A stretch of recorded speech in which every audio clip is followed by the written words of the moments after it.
Hello বন্ধুগণ, সবাইকে জানাই শুভ বিজয়ার প্রীতি ও শুভেচ্ছা ও অভিনন্দন। সবাই কেমন আছো? সবার পুজো কেমন কাটলো? ওহো, অনেকে তো আমাকে চেনো না। যারা চেনো আর যারা চেনো না, আমার নাম হলো অভিনব চ্যাটার্জি। আমি হলাম currently third year MBBS student of Burdwan medical college and hospital. ঠিক আছে? তো আজকের ভিডিওটা হতে চলেছে স্পেশালি নিট স্টুডেন্টদের জন্য, যারা নিট অ্যাটেম্প্ট করবে ভবিষ্যতে। নিট 2026 প্রবাবলি, নিট 2027 সবার জন্যই হতে চলেছে। ঠিক আছে? ব্যাপারটা হচ্ছে যে আমাকে অনেক ভাই বোনরা রিকোয়েস্ট করেছিল যে দাদা, অনেক রকমের সমস্যা হচ্ছে, প্রচুর প্রবলেম হচ্ছে। তো বিভিন্ন আমাকে টেলিগ্রাম হোয়াটসঅ্যাপ করে বিভিন্নভাবে জানিয়েছিল। তো আমি বললাম যে ঠিক আছে, একটা কিছু সিম্পলিফাইড ওয়েতে বলা যাক। তো চলে এলাম। তো যারা যারা নিট দিতে চলেছো, যারা যারা নিটের প্রিপারেশন করছো, তোমাদের সবার জন্য ভিডিওটা অত্যন্ত গুরুত্বপূর্ণ হতে চলেছে, আগেই বলে রাখছি। ঠিক আছে? কেন? কারণ আমি প্রত্যেকটা প্রবলেম ডিসকাশন করব এবং তার রেসপেক্টে সলিউশনসগুলোও পাশে পাশে ডিসকাশন করব। ঠিক আছে? এবং তার পরিবর্তে আমি তোমাদেরকে কি সুবিধা পরিবর্তে দিতে পারি, সেটাও আমি এখানেই ডিসকাশন করব। ভালো কথা। তো সবাই পড়াশোনা শুরু করে দাও। কম্পিটিটিভ এক্সামের প্রিপারেশন নিচ্ছ মানে হচ্ছে নাওয়া খাওয়া ভুলে গিয়ে প্রিপারেশন করতে হবে। মানে সব কিছু ম্যানেজ করছো, কিন্তু নিজের পড়াশোনাটা কিন্তু ফার্স্ট প্রায়োরিটি। ঠিক আছে? এইটাই হচ্ছে ব্যাপার। তো পুজো হয়ে গেছে, পুজো শেষ, এবার পড়াশোনায় ফিরে আসা যাক। ঠিক আছে?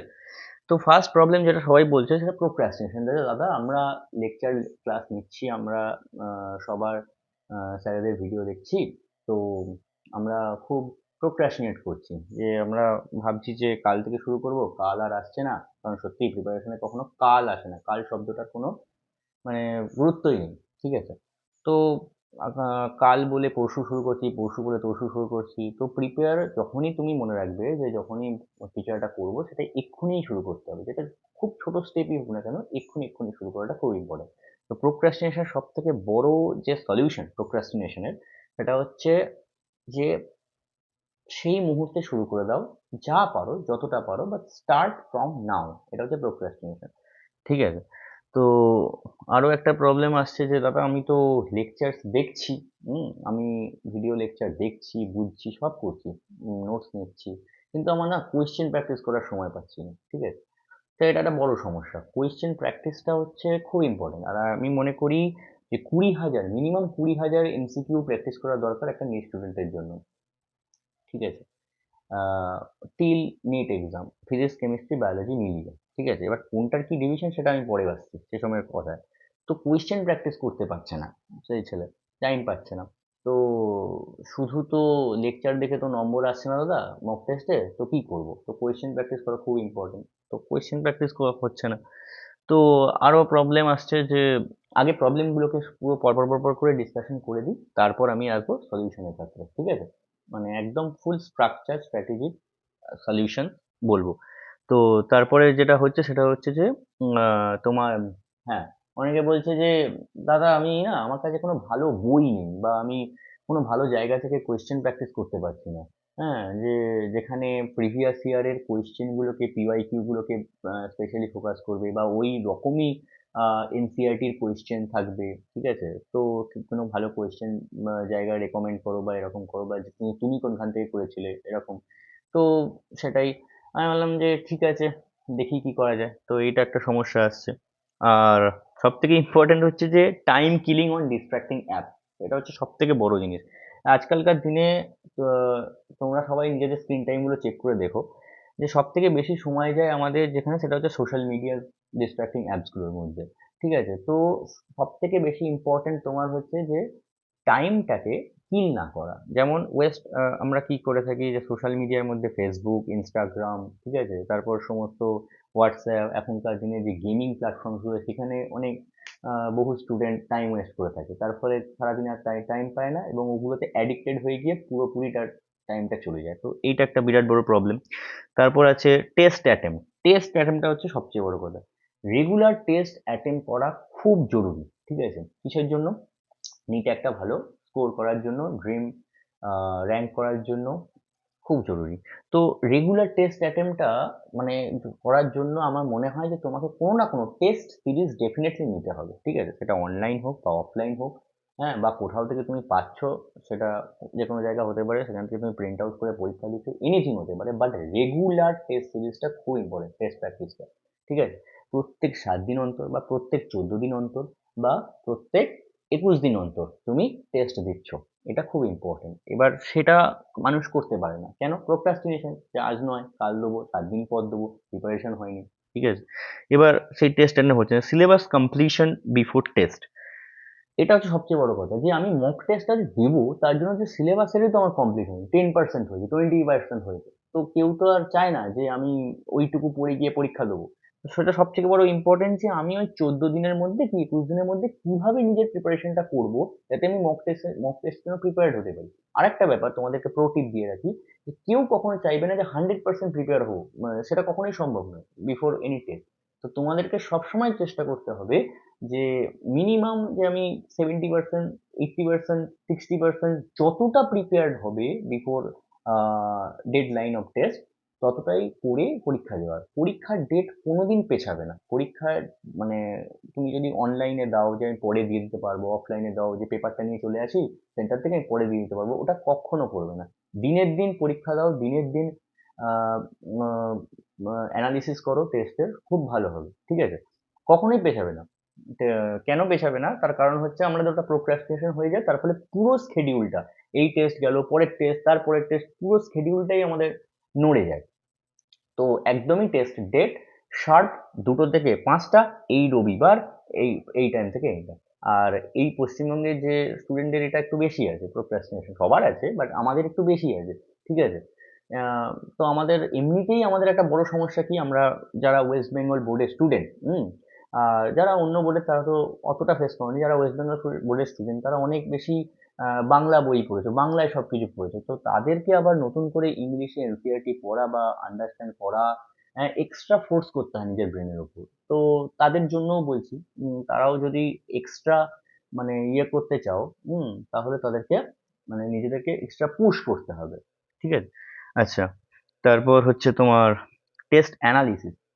যা হোক তা হোক করে তো টেস্ট দিয়ে দিলাম দাদা, আমি সব টেস্ট দিই জানো। হ্যাঁ, 5টা 6টা প্রত্যেক রোববারই পরীক্ষা দিই, প্রচুর টেস্ট দিই। হ্যাঁ, 9 9 করে 26টা পরীক্ষা দিয়েছি। কিন্তু জানো তো, একটা সব এরকম জট ডাউন করে রেখে দিয়েছি, সব টেস্টগুলো গোল গোল পাঠিয়ে দিয়েছি কিন্তু। হ্যাঁ, যে কোনগুলো পারিনি পরীক্ষার সময়, বা এইটা তো একদমই পারবো না, বা এইটা একদম দাদা একদম কি গোল মার্ক করে রেখেছি যে এটা ডাউট ছিল, কিন্তু সেগুলোর পরে খুলে দেখা হয়নি। তো টেস্ট অ্যানালিসিসটা হচ্ছে ভেরি ভেরি ইম্পর্টেন্ট, ঠিক আছে? তুমি যদি টেস্টের পোস্টমর্টেমটাই না করো টেস্টটা থেকে, তাহলে উইক এরিয়া জানতে পারবে না। আর উইক এরিয়া না জানতে পারলে পরের পয়েন্ট, উইক এরিয়া ফিক্স করতে পারবে না। উইক এরিয়া যদি তুমি ফিক্স করতে না পারো, তাহলে কিন্তু তোমার সব থেকে বড় সমস্যা, কেন তা তোমার স্কোর, যে অনেকেই অনেক ভাইরা বলে যে ভাই বোনেরা, যে 250 ইয়া 300 ইয়া 400 500 এর মধ্যেই আমার আটকে আছে। আমার স্কোরটা কিছুতেই বাড়ছে না। আমি দাদা পড়ছি, আমি দাদা সব করছি, মানে কোয়েশ্চেন প্র্যাকটিস করছি। আরে ভাই, তুই উইক এরিয়াটাকে ফিক্স কর। নিজের কোন কোন জায়গায়, যেমন আমার সাপোজ অ্যালডিহাইডে সমস্যা আছে অর্গানিক কেমিস্ট্রির মধ্যে, এটা আমি কি করে বুঝলাম? আমি কোশ্চেন দেখলাম, টেস্ট দেখলাম, টেস্টের মধ্যে আমি দেখলাম যে আমি যেখানে অ্যালডিহাইড থেকে যে কোশ্চেনগুলো এসেছিল 4টে, তার মধ্যে 3টে পারিনি। যেমন আমার ইনঅর্গানিক কেমিস্ট্রি, তার মধ্যে আমার এস ব্লকে হয়তো সমস্যা আছে। কি করে বুঝলাম? আমি যখন পরীক্ষা দিলাম, পরীক্ষায় এস ব্লকের যে কোশ্চেন এসছে তার মধ্যে 8টার মধ্যে আমি 6টা পারিনি, কি 4টে পারিনি। তো এটা আমার সমস্যা আছে। I have to identify my fix weak area, তারপর তো আমি সেটাকে ফিক্স করতে পারবো না। তো তোমাকে পোস্টমর্টেম করতে হবে, তবে একটা উইক এরিয়া বা উইক এরিয়াস গুলো তোমার বেরোবে যে এইগুলো আমার উইক এরিয়া। তারপর তুমি সেগুলোর উপর কাজ করে পরের পরীক্ষায় নিজের নাম্বার ইনক্রিজ করতে পারবে, ঠিক আছে? আচ্ছা, তারপরে হচ্ছে রিভিশন। রিভিশন হচ্ছে সব থেকে ইম্পর্টেন্ট জিনিস ভাই, ঠিক আছে? রিভিশন না করলে তোমার স্কোর বাড়া তো দূরের কথা, স্কোর কনস্ট্যান্টও থাকবে না, স্কোর আরো গ্র্যাজুয়ালি ডিক্রিজ করবে। তো স্কোর রিভিশনটা কিভাবে করবে? রিভিশন করার সব থেকে মোস্ট ইম্পর্টেন্ট যে মেথড, সেটা হচ্ছে যে তুমি সারাদিনে যদি 6 ঘন্টা পড়ো, কি 5 ঘন্টা পড়ো, কি 7 ঘন্টা পড়ো, যা পড়ো তার মধ্যে 1 ঘন্টাকে বাঁচিয়ে রাখো। ওই 1 ঘন্টার মধ্যে তুমি কি করো না, রিভিশন করো। কিভাবে রিভিশন করবে? যে সারাদিনে হয়তো তুমি ওই 8 ঘন্টা কি 9 ঘন্টা যত ঘন্টা পড়ছো তার মধ্যে হয়তো 4 ঘন্টা কি 3 ঘন্টা লেকচার দেখছো, তো তার নোটসটাও ডেফিনেটলি নেবে। নোটসটা নেওয়া খুব ম্যান্ডেটরি, নিজের হাতে করে লিখলে। তো সেই নোটসটা রাতে শুতে যাওয়ার আগে 1 ঘন্টা তুমি কি করবে, ওটাকে রিভাইজ করবে, করবেই, করতেই হবে ওটা, ঠিক আছে? ওটা হচ্ছে ফার্স্ট লাইন অফ রিভিশন, ঠিক আছে? তো সেকেন্ড লাইন অফ রিভিশন কি? সেকেন্ড লাইন অফ রিভিশন হচ্ছে যখন তুমি কালকে ঘুম থেকে উঠলে বা কালকে সারাদিনে পড়ছো, তখনও তো তোমার 1 ঘন্টা সারাদিনের মধ্যে রিভিশন থাকবে। তখন কি করবে তুমি? আগের দিন গতকালের যে নোটসটা ছিল সেটাও একবার পাল্টে নিবে। Second line of revision. Third line of revision কি?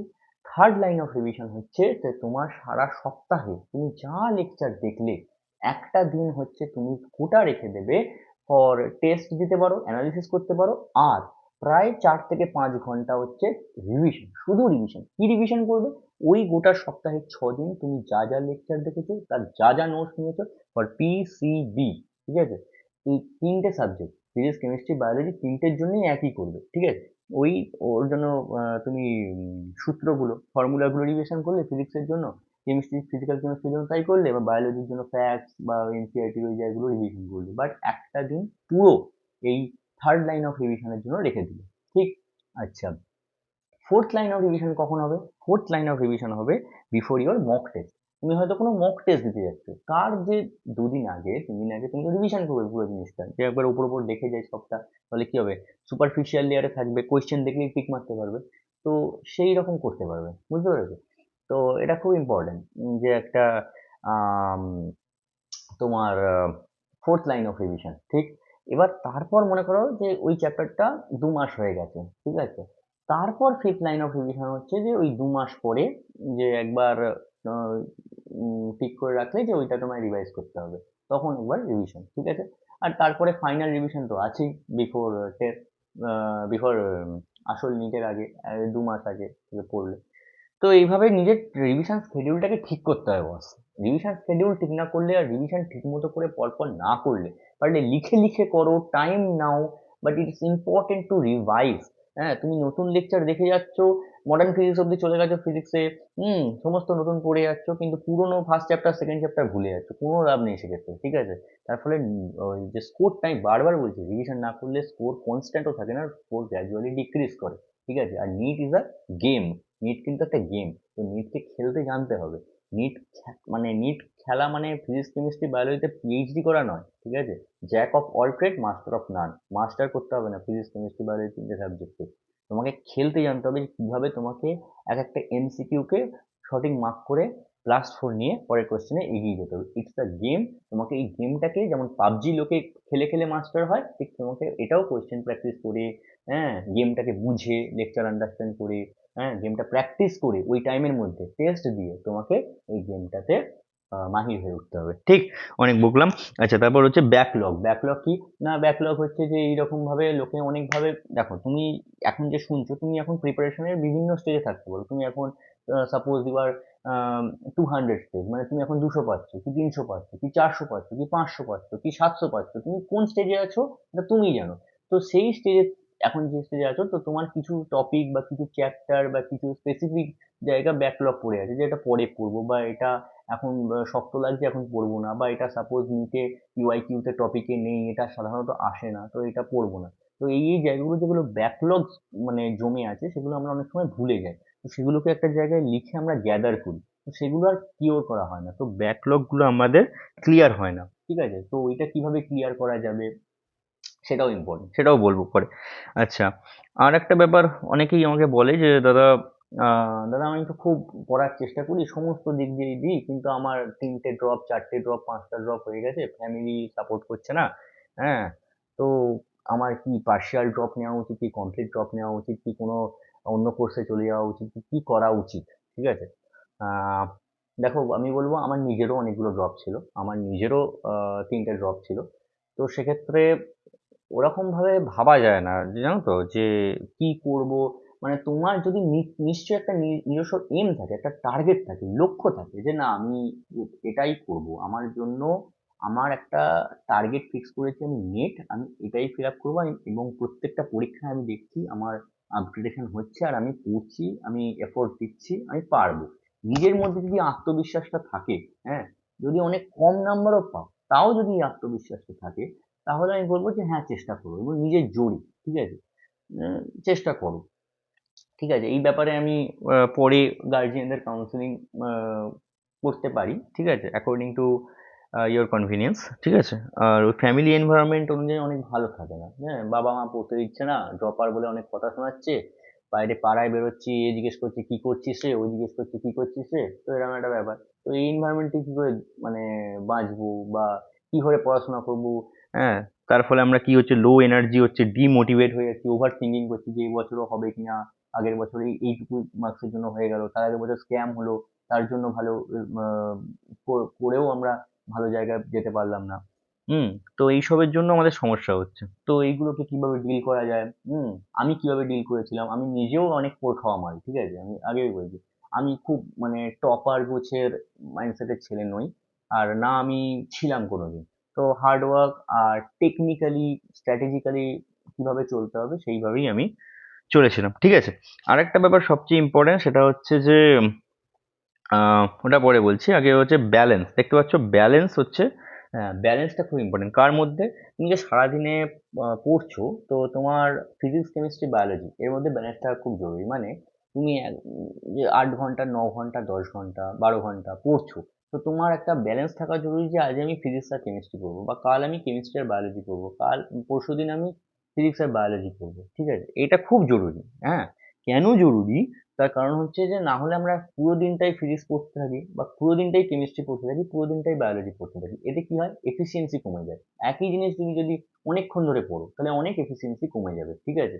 তার ফলে কি হয় যে আমি সবসময় সমস্ত ভাই বোনদের বলি, গাইড করি যে মিনিমাম 2 ঘন্টা পড়ো, বা কি 1 ঘন্টা পড়ো, তারপর সেই সাবজেক্টটাই চেঞ্জ করে দাও, অন্য সাবজেক্ট, ফিজিক্সের পর কেমিস্ট্রি চলে যাও। তারপর আবার কেমিস্ট্রি 1 ঘন্টা পড়ার পর তোমার বোর লাগবে না, কিন্তু 1 ঘন্টা পড়ার পর তোমার মনে হবে আরো পড়ি, তাও তুমি চেঞ্জ করবে। তার ফলে কি হবে, মনে করো 100%, 1 ঘন্টা পরে সেটা এফিসিয়েন্সিটা কমে হলো 80%, তার 1 ঘন্টা পরে সেই 80% 40% হয়ে যাবে। তো সেইটা আমি চাইছি না। তার ফলে তুমি যদি সাবজেক্টটা চেঞ্জ করো, তাহলে সেটা আবার 100 থেকে শুরু হবে, আবার 80%।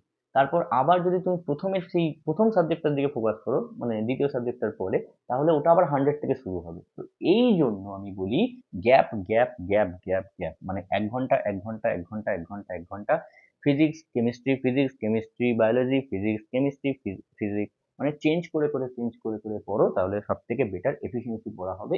এক লাগাতার যদি তুমি 2 ঘন্টা 3 ঘন্টা ধরে একই সাবজেক্ট পড়তে থাকো, তাহলে এফিসিয়েন্সি এতটা ড্রপ ডাউন করে যায়, ওই যে পড়াটা হয় সেটা অন্য সময় তুমি যদি দেখবে ফ্রেশ মাইন্ডে 8 ঘন্টাতেও পড়া যেত। তো টাইম ম্যানেজমেন্ট স্কিলটা ইম্পর্টেন্ট। আচ্ছা, আর একটা ব্যাপার যেটা বলি সেটা হচ্ছে ব্যালেন্স বললাম, আর একটা ব্যালেন্স হচ্ছে লেকচার, কোয়েশ্চেন প্র্যাকটিস আর রিভিশন, এই তিনটের সাইমালটেনিয়াসলি ব্যালেন্সটা খুব ইম্পর্টেন্ট। আমরা সারাদিনে 9 ঘন্টা কি 10 ঘন্টা পড়লে 4 ঘন্টা যদি লেকচার দেখি, 1 ঘন্টা বললাম তোমাকে রিভিশন করতে হবে, তাহলে আরো বাকি থাকে যে 5 ঘন্টা কি 4 ঘন্টা, এই সময়টা কোয়েশ্চেন প্র্যাকটিস করতে হবে। কোয়েশ্চেন প্র্যাকটিস শুধু নয়, কোয়েশ্চেন প্র্যাকটিস সময় কোনটা ভুল করলাম, কেন করলাম, কোথা থেকে সেই কোয়েশ্চেনটা এসছে, এনসিইআরটি সেখানে মার্ক করে নিলাম। তো এই ব্যাপারগুলো মাথায় থাকা খুব জরুরি, ঠিক আছে। তো আরেকটা সব থেকে বড় ভুল আমরা যেটা করি সেটা হচ্ছে বায়োলজি তো টু ইজি না। তো বায়োলজি কে পড়ে? আমার ফিজিক্স চাপ লাগে ফিজিক্সটা, বা একটু মজা লাগছে ফিজিক্সটা, আমি 2 ঘন্টা ধরে পড়ছি, আর কেমিস্ট্রিটা আমার হয়ে যাচ্ছে, বায়োলজি হয়ে যাবে পরে, এরকম একটা মাইন্ডসেট আমাদের ইনবিল্ট চলে আসে। তো আমাদের মনে রাখতে হবে এই বায়োলজি সাবজেক্টটা 360 নাম্বার ক্যারি করে, মানে 50% ওয়েটেজ, সব থেকে বেশি ওয়েটেজ। যারা 360 আউট অফ 360 বায়োলজিতে স্কোর করবে, আর বাকিগুলো হচ্ছে মোটামুটি 120 আর কেমিস্ট্রি 120, তার মানে ভেবে নাও তারা 180-তে 120 পেলো ফিজিক্সে, আর 180-তে 120 পেলো কেমিস্ট্রিতে, তার মানে কি মডারেট। বাট বায়োলজিতে 360 স্কোর করে তারা একটা গভর্নমেন্ট সিট পেয়ে যাচ্ছে। আর তুমি 100, মানে ফিজিক্সে 120 থেকে 180 যে মাঝখানে রাস্তাটা, ওইটা দৌড়চ্ছ, আর কেমিস্ট্রিতেও তাই দৌড়চ্ছ, আর বায়োলজিতে তখন তোমার স্কোর হচ্ছে 220, 240, 260 এরকম হচ্ছে। তাহলে কি করে সিলেকশন হবে? হবে না। তো এই কারণে আমি বলি যে biology is the most important. Easy বলে এটাকে নেগলেক্ট করা যাবেই না। তোমাকে মিনিমাম 20 বার রিভিশন করতে হবে বায়োলজিটাকে, ঠিক আছে। তো মানে এটা করতেই হবে 20 বার কি 15 থেকে 20 বার। হ্যাঁ, মানে প্রত্যেকটা চ্যাপ্টার তো বারবার বারবার রিভিশন, এবং বায়োলজিটাকে অনেকটা টাইম দেওয়া জরুরি। আমি তো বলি প্রত্যেক দিন বায়োলজির সঙ্গে ফিজিক্স, অন্যদিন বায়োলজির সঙ্গে কেমিস্ট্রি, অন্যদিন বায়োলজির সঙ্গে আবার ফিজিক্স, বায়োলজিটা প্রতিদিন রাখো, ঠিক আছে। এটাই বলবো। আর বায়োলজি এনসিইআরটিটাকে ওই জন্য আমরা ইগনোর করি, অন্য বই ফলো করি, এটা সব থেকে বড় ভুল। বায়োলজি এনসিইআরটিটা খুব দাম আছে এবং 20 বার মিনিমাম ওটাকে রিভাইজ করতেই হবে ফর সিলেকশন, ঠিক? আচ্ছা, আরো একটা বড় ভুল করি, সেটা হচ্ছে ওই ম্যাজিক নাম্বার। ম্যাজিক নাম্বারটা আমি নিয়ে পরে একদিন বলবো। হ্যাঁ, ম্যাজিক নাম্বারটা ওই যে বললাম যে বায়োতে তুমি যদি ম্যাক্সিমাম স্কোর করে ফেলো, ওটা ম্যাক্সিমাম ওয়েটেড ইজি হতে পারে, but we have to study for a long time in a biology. We have to give more time for biology, ঠিক আছে? ফিজিক্স কেমিস্ট্রিতে টাইম দেবে, বাট আগে হায়ার ওয়েটেজটা দেবে। তোমার আগে ফার্স্ট প্রায়োরিটি কি? একটা জিএমসি কে কনফার্ম করা, যে কোনো গভর্নমেন্ট মেডিকেল কলেজকে আগে তোমাকে সিকিউর করা, তারপর হচ্ছে তোমার এইমস, তারপর জিপমার বা এই যে হায়ার, ঠিক আছে? তুমি হায়ার টার্গেট রাখো, ডেফিনেটলি হায়ার টার্গেট লাস্ট অব্দি থাকবে, রাখো, কিন্তু প্ল্যানটাকে করতে হবে যে আগে আমাকে জিএমসি সিকিউর। জিএমসি মানে cut off secure, cut off মানে 600টা কিভাবে যাবো, ঠিক আছে? 600 মানে হচ্ছে ফিজিক্স তোমার যদি টাফ লাগে তাহলে 180-র মধ্যে 120 পেয়ে ওটাকে আর বাকি 60 নম্বরের জন্য প্রথমেই দৌড়দৌড়ি নয়। আচ্ছা, কেমিস্ট্রির মধ্যেও 180-তে 120 পেয়ে ওটা আর 60 নম্বরের জন্য খুব তাড়াতাড়ি খুব এফোর্ট দিয়ে দিলাম না, আস্তে আস্তে। কিন্তু বায়োতে 360 আউট অফ 360 যত আর্লি পসিবল ওটাকে রিচ করার চেষ্টা করো, ঠিক আছে? স্মার্ট স্ট্র্যাটেজি বলছি। তো আমি কি করব? তো আমি নিয়ে এসেছি ভাই তোমাদের জন্য হেল্প করার জন্য একটা দ্য মেড অ্যাসেন্ট বলে আমি একটা মেন্টরশিপ চালাচ্ছি। তো সেখানে আমি কি প্রোভাইড করব? ফার্স্ট অফ অল আমি যেটা নেবো সেটা হচ্ছে ডেলি টার্গেটস আপলোড করতে হবে তোমাকে, এবং রাত্রিবেলা সেই ডেলি টার্গেটটাই কমপ্লিট হয়েছে কিনা সেটা আমি চেক করে দেবো। এবং এগুলো হচ্ছে ম্যান্ডেটারি, এগুলো এই সমস্ত যেগুলো লিখেছি এগুলো হচ্ছে করতেই হবে, ঠিক আছে? আচ্ছা, মানে হচ্ছে কি, তোমাকে তোমার কি অবস্থায় তুমি আছো সেই সেই অনুযায়ী তোমাকে একটা পার্সোনালাইজ রুটিন তোমাকে বানিয়ে দেওয়া হবে, ঠিক আছে? যে তুমি এখন 200-এ আছো, 150-এ আছো, 100-এ আছো, 720-র মধ্যে কত পাচ্ছ, সেই অনুযায়ী তোমার কোন স্টেজে আছে, তুমি সিলেবাস শেষ করেছো কি সিলেবাস শেষ করোনি, হ্যাঁ, সবটা তোমার দেখে তোমার একটা পার্সোনালাইজড রুটিন বানানো হবে। সেই পার্সোনালাইজড রুটিনটা তোমাকে ফলো করতেই হবে, এবং তার সঙ্গে তোমাকে ডেলি টার্গেট আপলোড তো তোমায় করতেই হচ্ছে। সকালবেলা পড়া শুরুর আগে তোমাকে ওই ডেলি টার্গেটটা দিতে হচ্ছে, আর কমপ্লিট ওইটা করতে হচ্ছে, ঠিক আছে? 3 নম্বর হচ্ছে ডেলি স্টাডি। ডেলি স্টাডি তোমায় করতে হবে। ডেলি স্টাডি যে আওয়ারটা, সেই ডেলি স্টাডি আওয়ারটা আমরা ট্র্যাক করতে পারবো। তুমি 8 ঘন্টা, 7.5 ঘন্টা, 6 ঘন্টা, 54 মিনিট কত ঘন্টা পড়ছো সেইটা আমরা ট্র্যাক করতে পারবো ভায়া আমাদের সফটওয়্যার আছে। আচ্ছা, ডেলি স্ক্রিন টাইম, তুমি সারাদিনে কতটা স্ক্রিন টাইম তোমাকে সাবমিট করতে হবে আমাদেরকে, ঠিক আছে? ডেলি স্ক্রিন টাইমটা আমরা চেক করবো, ঠিক আছে? তো তার ফলে তুমি অনেক ফোকাস থাকবে, যে না তোমার একটা গিল্ট ফিল আসবে যে আমি আজকে 10 ঘন্টা ফোন দেখলাম, কালকেও ঠিক আছে আমি 8 ঘন্টা দেখলাম, তারপর দিন 6 ঘন্টা, তারপর দিন 4 ঘন্টা, ঠিক আছে? এইভাবে তুমি একটা ফিক্সচারের মধ্যে আসবে তোমার যদি টাইম ওয়েস্ট বেশি হয়। তারপর হচ্ছে উইকলি মিটিং, তোমার প্রত্যেক রোববার 30 মিনিট করে তোমার সঙ্গে মিটিং সেশন হবে। হ্যাঁ, তোমার কি ভুল হচ্ছে, কি ঠিক হচ্ছে, কোথায় উন্নতির দরকার, কোথায় আরো ফোর্স করতে হবে, কোথায় আরো এক্সট্রা দেখতে হবে সেইটা। আচ্ছা, আর আর শুধু পড়লে হবে না। এখানে একটা বিরাট বড় কথা, যে টপাররা শুধু টপার হয় পড়ার জন্য নয়, তাদের বিভিন্ন হ্যাবিট থাকে। তো তোমাদেরকেও সেই হ্যাবিট গুলোকে নিজেদের মধ্যে গ্রো করতে হবে। তো এটাই হচ্ছে ইম্পর্টেন্ট, যে growth inducing habit, growth inducing habit আছে, হ্যাঁ, সেইগুলো তোমরা নিজেদের মধ্যে ইনকালকেট করলে তোমাদের পড়াশোনা আরো ভালো হবে, আরো বেটার হবে। তোমরা আরো মানে এক কথায় বলতে গেলে পিসফুলি, কামলি পড়াশোনা করতে পারবে। এই সমস্যাগুলো হবে না, এই যে low energy, demotivation, over thinking, এই সমস্যাগুলো হবে না। আর ফ্যামিলি এনভায়রনমেন্টের প্রবলেমটাও দূর করতে আমরা হেল্প করবো ভায়া কাউন্সিলিং, ঠিক আছে? আচ্ছা, calling session. Calling session with student and guardian, মানে তোমার উন্নতি হচ্ছে কি অবনতি হচ্ছে, তোমার অবনতি হলে কেন হচ্ছে সেটা গার্জেনের সঙ্গে কনসাল্ট করা, হ্যাঁ, তোমাদেরকে কল করা, এগুলো সমস্ত থাকছে। আর উইকলি রিওয়ার্ড সিস্টেম, আরো একটা জিনিস বলি ভাই, উইকলি রিওয়ার্ড সিস্টেম খুব ইম্পর্টেন্ট। আমি মনে করি তাহলে তোমার সেলফ মোটিভেশন ইনক্রিজ হবে, ঠিক আছে? সেলফ মোটিভেশন যখন ইনক্রিজ হবে তখন তুমি আরো ভালো করে পড়তে পারবে, ঠিক আছে? তো আমরা একটা সার্টিফিকেটের ব্যবস্থা করব, আমরা সার্টিফিকেট দেবো, আর সার্টিফিকেটের মাধ্যমে তুমি উইকলি আরো বেশি, আগের সপ্তাহে কি পড়েছিলাম এই সপ্তাহে আরো বেটার পড়তে হবে, তারপরের সপ্তাহে আরো বেটার পড়তে হবে, এই একটা সেলফ মোটিভেশন গ্রো করবে। ওই ফেক মোটিভেশন ইউটিউব এদিক ওদিক থেকে যেগুলো আসে সেই সমস্ত ফেক মোটিভেশন থাকবে না। তো উইকলি রিওয়ার্ড সিস্টেমও আমরা প্রোভাইড করব। আর প্রোগ্রেস রিপোর্ট ট্র্যাকিং যেটা আছে সেটা আমরা তোমাদেরকে পাঠাবো, যে তোমার আগের সপ্তাহে কিরম প্রোগ্রেস ছিল, এই সপ্তাহে কিরম প্রোগ্রেস আছে, গ্রাফটা উপরের দিকে বাড়ছে কিনা, কি নিচের দিকে কমছে, তোমার কি প্রোগ্রেসের গ্রাফ সেটা আমরা তোমায় পাঠাবো। Test analysis discussion. Test analysis মানে হচ্ছে যে তুমি যে টেস্ট পোস্টমর্টেমটা করলে সেইটার মধ্যে থেকে কতটা সোনা পাওয়া গেল, কতটা রূপো পাওয়া গেল, আর কতটা মানে কয়লা পাওয়া গেল, কতটা মাটি পাওয়া গেল, কি কি পাওয়া গেল টেস্ট পোস্টমর্টম করে, ঠিক আছে? যে নিজের উইক এরিয়াগুলো কোন জায়গাগুলো সেগুলো আইডেন্টিফাই করতে পারবে, আর নিজের স্ট্রং এরিয়াগুলো আইডেন্টিফাই করতে পারবে, কোথায় তোমাকে একদম পরিশ্রম করতে হবে না, কোথায় কোয়েশ্চেন প্র্যাকটিস করতে হবে না, কোথায় লেকচার দেখতে হবে না, আর কোন জায়গাগুলোকে বেশি বেশি করে লেকচার দেখতে হবে, কোন জায়গাগুলো বেশি বেশি করে কোয়েশ্চেন প্র্যাকটিস করতে হবে, কোন জায়গাগুলো বেশি বেশি করে টেস্ট দিতে হবে, সেইটা বুঝতে পারবে এখানে। তো দ্য মেড অ্যাসেন্ট আমার মেন্টারশিপের নাম, ঠিক আছে? ফর মোর ইনফরমেশন কন্ট্যাক্ট এই নাম্বারে 9000772363 এই নাম্বারে হোয়াটসঅ্যাপ করো, ঠিক আছে? আমি সমস্ত ইনফরমেশন বলে দেবো, ঠিক আছে? এই নম্বরে তুমি কি পাচ্ছ, সামনেই দিওয়ালি, তো একটা আর্লি ডিসকাউন্ট থাকবে, আর্লি বার্ড অফার। তো এই নাম্বারে আমাকে হোয়াটসঅ্যাপ করতে হবে, এই নাম্বারে তোমরা কলও করতে পারো ফর এনি কোয়ারিজ, ঠিক আছে? 9007723623। ফার্স্ট 7 ডে এই যে তোমাদের যে এই বেনিফিটসগুলো আছে, ঠিক আছে? এই 7 ডের জন্য এটা পুরোপুরি ফ্রি থাকবে, পুরোপুরি ফ্রি ট্রায়াল, হ্যাঁ। তারপর একটা খুবই নমিনাল ডিসকাউন্ট মানে প্রাইস আমি এটা ইয়ে করবো, এটা হচ্ছে 149, ঠিক আছে? 149 early bird discount for Diwali, ঠিক আছে?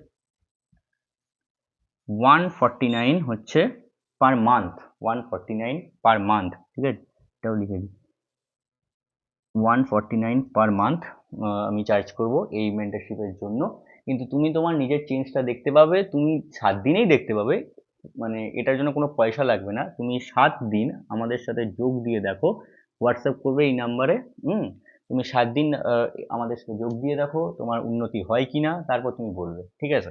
তো এটা তুমি নিজেই দেখবে, অন্য অনেক মেন্টারশিপ আছে, আর বাঙালিদের জন্য বাংলার মানে মানুষদের জন্য কোনো মেন্টারশিপ নেই, তো আমি সেই কারণের জন্য ভাবলাম খুবই নমিনাল প্রাইসে যদি আমি করতে পারি ব্যাপারটা, ঠিক আছে? নিজেরও পড়াশোনা আছে, এমবিবিএস জানোই কত টাফের, তো সেটাই 149 পার মান্থ। এটা একটা আর্লি বার্ড ডিসকাউন্ট তোমাদের জন্য, ঠিক আছে? এটা একটা আর্লি বার্ড ডিসকাউন্ট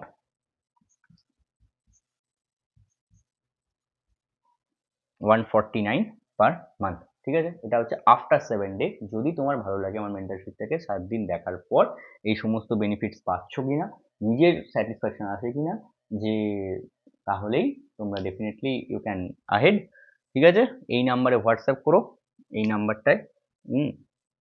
আর আজকের ভিডিওটা কেমন লাগলো জানিও, আর এক্সট্রা যদি কোনো ভিডিও দরকার লাগে বা অ্যাড অন করতে হয়, কিভাবে রিভিশন করবে, কিভাবে উইক এরিয়া ফিক্স করবে, কিভাবে ব্যাকলগ ক্লিয়ার করবে, এই সমস্ত পয়েন্টগুলোর মধ্যে কোনটাকে কিভাবে ডিটেলসে দরকার মানে কোনো কিছু, তাহলে কমেন্টে লিখে জানাতে পারো, ঠিক আছে? আই উইল হ্যাপি যদি তোমরা জানাও, ঠিক আছে? আমি আরো বেটার ভাবে তোমাদেরকে হেল্প করার চেষ্টা করব। দেখো আমার কোনো উদ্দেশ্য নেই পয়সা নিয়ে তোমাদেরকে ইয়ে করার, জাস্ট একটা নমিনাল ফ্রি চার্জ করা, যাতে তোমরা মানে এই জিনিসটাকে সিরিয়াসলি নাও, ঠিক আছে? ব্যাপারটা এটাই। আর তোমাদের এইগুলোর উপর ভিডিও আসবে, ভিডিও বানাবো, কি করে টেস্ট অ্যানালিসিস করতে হয়, কিভাবে সব করতে হয়, কিভাবে নিজেকে গ্রোথ ইনডিউসিং হ্যাবিট দিয়ে কিভাবে নিজেকে আপলিফট করতে হয়, বুঝলে? ঠিক আছে, আজকের জন্য এখানেই, টাটা, সবাই ভালো থেকো, তাই সবাই ভালো থেকো, শুভেচ্ছা, টাটা।